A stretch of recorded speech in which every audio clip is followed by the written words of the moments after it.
किसी ने पूछा, बुद्ध क्या करते हैं? बुद्ध क्या काम करते हैं? बुद्ध बुद्ध बुद्धों को बनाने की फैक्ट्री चलाते हैं। बुद्ध अपनी फैक्ट्री में बुद्धों का निर्माण करते हैं। नहीं समझ आया? तुम ध्यान से देखो, तुम क्या करते हो। तुम कभी भी एक जगह टिक कर नहीं बैठते हो, भागते रहते हो। हमेशा कुछ और होने की चाह में घूमते रहते हो। संसारिक चाह, धार्मिक चाह, बहुत ज्यादा अंतर नहीं है दोनों में। एक घर मिला तो कुछ समय बाद नया घर चाहिए। इंडिया वालों को स्विट्जरलैंड जाना है, स्विट्जरलैंड वालों को इंडिया आना है। एक कार आ गई, अब नई कार चाहिए। जिस पे छोटी कार है उसे बड़ी कार चाहिए, जिस पे बड़ी कार है उसे छोटी कार चाहिए। एक पत्नी के रहते हुए दूसरी स्त्री की अभिलाषा होती है। एक पुरुष के रहते हुए दूसरा पुरुष अच्छा लगता है। एक होटल में खाना खाते हो, अगली बार किसी दूसरे होटल में खाना खाने की इच्छा होती है। मन बार बार कूदता है। मन कहीं भी टिकता नहीं है, बैठता नहीं है। क्यों? कभी सोचा? एक दृष्टांत सुनाता हूं, तुमने पहले भी सुना होगा। एक बार की बात है, एक बुद्ध को किसी देश के राजा ने बुलावा भेजा। शाही बग्गी भेजी, घोड़ा गाड़ियां आगे पीछे चलने लगी। आखिर राजा ने बुलाया था और बुद्ध को बुलाया था। बुद्ध बुद्ध किसी राजा से कम थोड़ा ही होता है। बुद्ध बुद्ध ही होता है, वहां वो व्यक्ति ही नहीं होता। बुद्ध की जगह तो परमात्मा होता है, वहां तो विराट होता है, वहां तो अस्तित्व होता है। बुद्ध में बुद्ध कहां होता है? वहां तो बस कुछ होता है। वो बुद्ध चला राजा के बुलावे पर, शाही बग्गी में बैठकर महल में पहुंचा। आदर सत्कार हुआ, शाही भोज हुआ। राजा ने बुद्ध से धर्म के विषय में, परमात्मा के विषय में चर्चा करनी चाहिए। बुद्ध तो आखिर बुद्ध ही होते हैं, थोड़े नहीं पूरे पागल होते हैं। तुम संसार में गेहूं, धान, अनाज, सब्जियों की खेती करते हो। तुम संसार में कारों की, घर के सामान की, अन्य मशीनों की, कलपुर्जों की फैक्ट्री चलाते हो। लेकिन बुद्ध तो परमात्मा की खेती करते हैं। तुम धान उगाते हो, बुद्ध परमात्मा उगाते हैं। तुम कार बनाते हो, बुद्ध परमात्मा बनाते हैं। बुद्धों की मनोदशा ही पागलों से कम नहीं होती। तुम शुद्ध बनाते हो, बुद्ध विराट बनाते हैं। अंतर देखा तुमने स्वयं में और बुद्धों में? अंतर देखो तुम्हारे धर्म गुरुओं में और बुद्धों में। तुम्हारे पंडित पुरोहित बुद्धू बनाते हैं और बुद्ध तुम्हें बुद्ध बनाते हैं। तुम्हारे पंडित पुरोहित तुम्हें पापी कहते हैं। सुना है ना तुमने? तुम भी बोलते हो। सारे पंडित पुरोहित तुमसे यही बुलवाते हैं, पापो हम पाप कर्मा हम। याद आ गया? बुद्ध तुम्हें विराट बनाते हैं। तुम्हारे मन में इन धारणाओं के बीज बोते हैं तुम्हारे पंडित पुरोहित कि तुम पापी हो, पाप कर्मा हो, पाप कर्मों में लिप्त हो। और बुद्ध तुम्हारे मन में विराटता के बीज बोते हैं। अहम ब्रह्मास्मि, यह उद्घोष तुम्हारे भीतर से निकलता है। ये सृष्टि के मूल बिंदु तुम ही हो। तुम हो तो तुम्हारे इर्द गिर्द यह सृष्टि है, और तुम मिटते हो तो तुम्हारी सृष्टि मिटती है।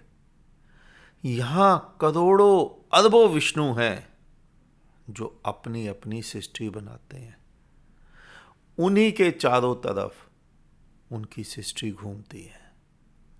वही विष्णु और लक्ष्मी एक नई सृष्टि का सृजन करते हैं, उनका पालन करते हैं, और परमात्मा की इस बनाई हुई सृष्टि को और सुंदर बनाते हैं। पूरा जहां सृष्टि का सृजन करता है। आग का पौधा देखा है तुमने? अपने बीज को ऐसे रोए में लपेटकर भेजता है ताकि वो उड़े, हजारों मील की यात्रा कर ले, दूर दूर तक हवा के ऊपर तैरता हुआ जा सके, पूरे विश्व में सृजन करे। आम अपने फल को इतना मीठा कर देता है कि लोग इसे लालच में, खाने की लालच में दूर दूर तक अपने अपनों को भेज सके। और ध्यान से देखना, आम का वृक्ष अपने बीज को, अपनी गुठली को इस प्रकार बनाता है कि लोग इसे खा ही ना सके। वो उसमें कोई स्वाद नहीं भरता है कि ताकि लोग गुठली को फेंकें और सृजन की प्रक्रिया आरंभ हो। बुद्ध भी यही करते हैं। बुद्ध अपने जीवन में करोड़ों बुद्ध बना देते हैं ताकि वो पूरे जहां में फैल जाएं और जहां को महकाएं। बुद्ध कभी भी किसी को भी अपने बेड़े की भेड़ नहीं बनाते हैं। और अब तुलना करो अपने अपने धर्म गुरुओं से। परोपकार कौन कर रहा है? परमात्मा की इस सुंदर बनाई हुई सृष्टि को कौन और सुंदर बना रहा है? कौन विष्णु का काम कर रहा है और कौन केवल स्वयं की, मैं की ही सोच रहा है? खैर, बुद्ध ने राजा का निमंत्रण स्वीकार किया, लेकिन राजा के धर्म के प्रश्नों का उत्तर वहां नहीं दिया। परमात्मा की जिज्ञासा को वहां शांत नहीं किया। बोला, अगर धर्म जानना है तो मेरे पास आना होगा। तुम्हारे पास वैभव है, इसलिए तुमने मुझे बुलाया। मैं आया और तुमने वैभव से सत्कार किया, लेकिन मेरे पास परमात्मा है। उसकी कीमत वैभव से नहीं आकी जा सकती। उसकी कीमत तो अनमोल है। अगर बुद्धत्व चाहिए तो जहां तुम हो वहां से हिलना होगा, वहां से उठना होगा, वहां से खिसकना होगा। खैर, एक दिन राजा बुद्ध के पास आया। बुद्ध की पत्नी ने राजा को बैठने के लिए आसन दिया। घर के सोफे को झाड़ बूझ कर साफ कपड़ा बिछा दिया। राजा ने कुछ संकोच किया और बैठ गया। उसका संकोच बुद्ध भाप गया। बुद्ध हंसा। राजा ने कारण पूछा तो बुद्ध ने कहा, बस इतना सा ही कारण है कि तुम्हारा मन संकोच कर रहा था यहां बैठने को, क्योंकि ये स्वर्ण सिंहासन नहीं है, ये राजा के लायक सिंहासन नहीं है। लेकिन अगर मैं कोई ऐसी जगह बताऊं कि यहां बैठो और समझाऊं कि यह परमात्मा की गोद है, तो क्या तुम संकोच करोगे? राजा की उत्सुकता बढ़ गई। राजा की आंखों में चमक आ गई। बुद्ध समझाता है कि मन, तुम्हारा जो मन है वो राजा है। वो कहीं भी एक जगह टिकता नहीं है। मन अगर बैठेगा तो केवल और केवल परमात्मा की गोद में ही बैठेगा और कहीं भी नहीं। यही होता है तुम्हारे साथ भी। तुम देखना तुम्हारा मन बार बार भागता है। सोचो, जब तुम 80-20 वर्ष के थे, तब तुम धर्म के नाम पर क्या क्या करते थे, क्या क्या उपाय करते थे, किस मंदिर मस्जिद जाते थे, पूरी रात जागरण करते थे, दिन में कथाएं सुनते थे, व्रत उपवास यम नियम तीर्थ क्या क्या करते थे। और तुलना करो आज, जब तुम 70 वर्ष के हो गए, तुम कौन कौन से उपाय कर रहे हो, और बीच के 50 वर्षों में क्या क्या उपद्रव किए तुमने, कितनी बार उपाय बदले। मन बैठा क्यों नहीं किसी एक जगह? क्योंकि मन तो राजा है, और वो राजा केवल परमात्मा की गोद के सिवा कहीं भी नहीं बैठ पाता, कहीं भी वो मन अपने योग्य आसन नहीं पाता। राजा जब भी संतुष्ट होगा परमात्मा से ही होगा, और बुद्ध जब भी तुम्हें कहीं बिठाएंगे तो परमात्मा की गोद में ही बिठाएंगे। ना तुम कहीं भी एक स्थान पर बैठोगे, और ना बुद्ध ही तुम्हें कहीं बिठाएंगे।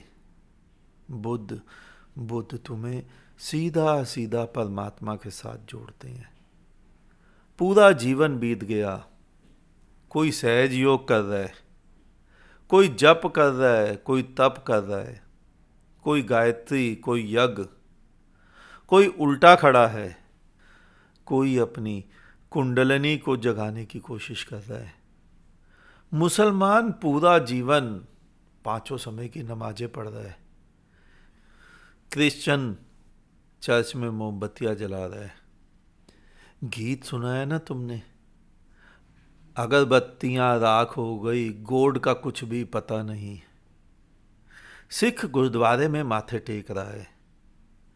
इसी प्रकार बौद्ध, जैन या जितने भी पंथ हैं, उनको मानने वाले पूरा जीवन कुछ ना कुछ किए जा रहे हैं। लेकिन परमात्मा कहाँ है, वो खुदा कहाँ है, वो अल्लाह कहाँ है? और अगर वो तुम्हें मिल ही गया तो अब क्यों किए जा रहे हो? और अगर पिछले 70 वर्ष से नहीं मिला तो अब पुनः पुनः क्यों किए जा रहे हो? वो फिर नहीं मिलेगा। जब 70 वर्ष से नहीं मिला तो अब कैसे मिलेगा? अब समय ही कितना बचा है। किसी के पास 2 वर्ष, किसी के पास 5, किसी के पास 10। 80 वर्ष के होते होते तुम्हें भी पता चल जाता है कि तुम जाने वाले हो। 70 वर्ष एक ही किवाड़ खटखटाया, किवाड़ नहीं खुला। तो मान लो वो किवाड़ ही नहीं होगा, दीवार होगी वहां पर, कैसे खुलेगा? तुम्हें मैंने एक दृष्टांत पहले भी कई बार सुनाया है। एक पागल खाने में एक पागल दीवार से कान लगाकर कुछ सुनने का प्रयत्न कर रहा था। कुछ देर बाद दूसरा पागल आया। उसने पूछा, क्या है, क्या सुन रहे हो? पहले पागल ने मुंह पे उंगली रखी, चुप रहो, कान लगाकर सुनो। दूसरा भी सुनने लगा। इसी प्रकार जैसे जैसे पागल आते गए, पहले वाले पागल उन्हें ऐसे ही चुप कराकर दीवार में कान लगाकर सुनने को बोलते गए। शाम तक पूरा पागल खाना दीवार में कान लगाए खड़ा था। 5 बजे का समय था, डॉक्टर का समय था। डॉक्टर आया, उसने देखा पूरा पागल खाना खाली। हड़कंप मच गया कि सारे पागल कहाँ गए। हबड़ा दबड़ी में ढूंढा गया तो देखा सारे पागल एक कोने में दीवार में कान लगाए कुछ सुन रहे हैं। डॉक्टर अचंभित, पूछता है, क्या हो रहा है यहाँ? पहले पागल ने बोला, चुपचाप कान लगाकर सुनो। डॉक्टर ने भी सोचा, इतने लोग सुन रहे हैं, कुछ तो सुनाई दे रहा होगा। डॉक्टर ने कान लगाया, 2 मिनट कान लगाया, 3 मिनट लगाया, आखिर झल्लाकर बोला, क्या है, यहां कुछ भी तो सुनाई नहीं दे रहा, क्यों लाइन में लगे हो? पहले पागल ने डॉक्टर के एक चपत लगाई, तुम पागल हो? हम सुबह 9 बजे से सुन रहे हैं, हमें अभी तक कुछ सुनाई नहीं दिया, तुम्हें 2 मिनट में कैसे सुनाई देगा? हंसो मत, यही तुम कर रहे हो। जिन पंक्तियों में तुम लगे हो, जो जो उपाय तुम कर रहे हो, जहां जहां तुम उस ब्रह्म का नाद सुनने की कोशिश कर रहे हो, वहां किसी को भी सुनाई दिया? तुम्हारे धर्म गुरुओं को सुनाई दिया? तुम्हारे घर के बड़े बूढ़ों को सुनाई दिया? नहीं, गलत खड़े हो, वहां कुछ है ही नहीं। बुद्ध तुम्हें समझाते हैं परमात्मा कहाँ है। बुद्ध तुम्हें सीधा सीधा परमात्मा की गोद में लाकर बिठा देते हैं। तुम देखो, तुम्हारी पंक्ति में जो सबसे आगे लगा है, जिन्हें तुम अपना धर्म गुरु कहते हो, ध्यान से देखना, जो उपाय वो तुमसे करा रहा है, वो भी वही उपाय कर रहा है, ठीक तुम्हारी तरह। तुम भी कान लगाए खड़े हो, वो भी कान लगाए खड़ा है। कोई मूढ़ शमशान में बैठा है नंगा होकर, शरीर में चिता की राख लपेटे है, शरीर में मल मूत्र लपेटे है। मूढ़ सोचता है कि इस प्रकार शरीर में से मैं को मिटाया जा सकता है। मूढ़ता की भी हद होती है। कोई नागा होकर इंद्रियों को तोड़ रहा है, कोई उपवास रखकर शरीर को यातना दे रहा है, कोई उल्टा खड़े होकर वीर्य को सिर पर चढ़ाने का प्रयास कर रहा है। गीता में आया है ना कि वासना से ग्रसित मूढ़ जन अपने अपने लिए, अपने अपने मनानुसार कठोर से कठोर साधनाएं स्वयं बना लेते हैं। बिल्कुल सही। मनुष्य अपनी अपनी वासना के अनुसार ही कठोर से कठोर उपाय अपने लिए बनाता है। उससे भी परमात्मा मिल जाता तो कोई हर्ज नहीं था। अगर जहर पीने से भी परमात्मा मिले तो मैं कहूं कि पी ही लेना चाहिए, पीकर देख ही लेना चाहिए। स्वयं की हस्ती को मिटाकर भी तुझको पाएंगे, तेरे इश्क में जिएंगे, तेरे इश्क में मर जाएंगे। अगर पहाड़ से कूद कर भी परमात्मा मिले तो पहाड़ से कूद भी जाना चाहिए, लेकिन परमात्मा मिलना चाहिए।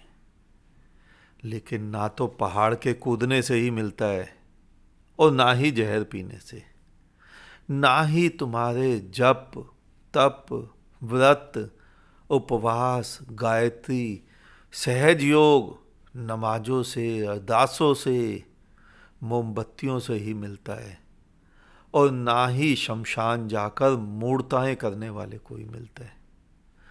तुम खोजे जा रहे हो और उसी खोज में उससे दूर और दूर होते जा रहे हो। जरा वापस मुड़ो, 2 क्षण बैठो, 2 क्षण विश्राम करो। जब शांति से बैठोगे तो पाओगे कि तुम उसी की गोद में बैठे हो, उसी की गोद में तुम्हारा जन्म हुआ है। बिना उसे धारण किए तुम्हारा आना ही संभव नहीं था। और एक बार जब तुम्हारी जड़ता पर किसी बुद्ध का प्रहार होता है, तुम्हारी जड़ता टूटती है, तुम्हारी चेतना का फूल खिलता है, बोध का कमल खिला, तो पाओगे कि चारों तरफ उसी का नृत्य चल रहा है। कण कण महक रहा है, जर्रा जर्रा गुलजार है। वो ही सभी जगह आंख मिचोली करता नजर आएगा और वहीं पर तुम्हारा मन बैठेगा। उस समय तुम्हारे सारे भ्रम टूटेंगे, सारी विचारधाराएं खो जाएंगी, सारी भूत की धारणाएं धराशायी हो जाएंगी, सारे भविष्य के स्वप्न गिर जाएंगे, तुम्हारे सारे उपाय भी छूट जाएंगे। फिर वहां अकेले और केवल अकेले तुम बचोगे। इस जहां में और कोई भी नहीं बचेगा। तुम उसे परमात्मा कहो, तुम उसे ब्रह्म कहो, तुम उसे एक ओंकार कहो, गॉड कहो, तुम उसे मैं कहो या तुम उसे तू कहो, कुछ भी तो नहीं। जहां एक ही हो वहां उसका कोई भी नाम रखने की क्या आवश्यकता है। नाम तो वहीं रखना होता है जहां एक से ज्यादा हो। जहां एक ही हो वहां उसे को तत्वमसी। वहां सभी साधनाएं खो जाती हैं, वहां सारे उपाय गिर जाते हैं। वहां ना कोई हिंदू है ना मुसलमान, ना सिख है ना ईसाई, ना बौद्ध ना जैन। वहां तो बस कुछ है और उस कुछ का कोई नाम नहीं, कोई रूप नहीं, कोई आकार नहीं। लेकिन इस अंधी खाई में कौन उतरता है, उसमें कौन छलांग लगाता है। मैं को मिटाकर कौन उसको पाना चाहता है। मैं को मिटाकर, मैं को मारकर, खुद मरकर तो कोई पागल ही होगा, कोई मूढ़ ही होगा जो धर्म को पाना चाहेगा, जो परमात्मा को पाना चाहेगा, जो ईश्वर को पाना चाहेगा। दुनिया में सबसे बड़ी मूढ़ता का ये काम है। यही मूढ़ता बुद्ध करते हैं। करो, तुम भी करो। एक ऐसी मूढ़ता और कर लो कि जीवन भर कोई छोटी छोटी मूढ़ताएं ना करनी पड़े। बुद्ध यही मूढ़ताएं करते हैं और तुमसे भी यही कराते हैं। स्वयं भी अंधी खाई में छलांग लगाए हुए होते हैं और तुमसे भी वहीं छलांग लगाने को कहते हैं। बुद्ध कुछ नहीं करते। बुद्ध परमात्मा की खेती करते हैं। बुद्ध परमात्मा की फैक्ट्री चलाते हैं जिसमें परमात्मा उत्पन्न हो, जिसमें बुद्ध उत्पन्न हो, जिसमें बुद्धों का निर्माण हो। आज इतना ही, शेष किसी और दिन। अंत में तुम्हारे भीतर बैठे परमात्मा को मेरा नमन। तुम सभी जागो, जागते रहो।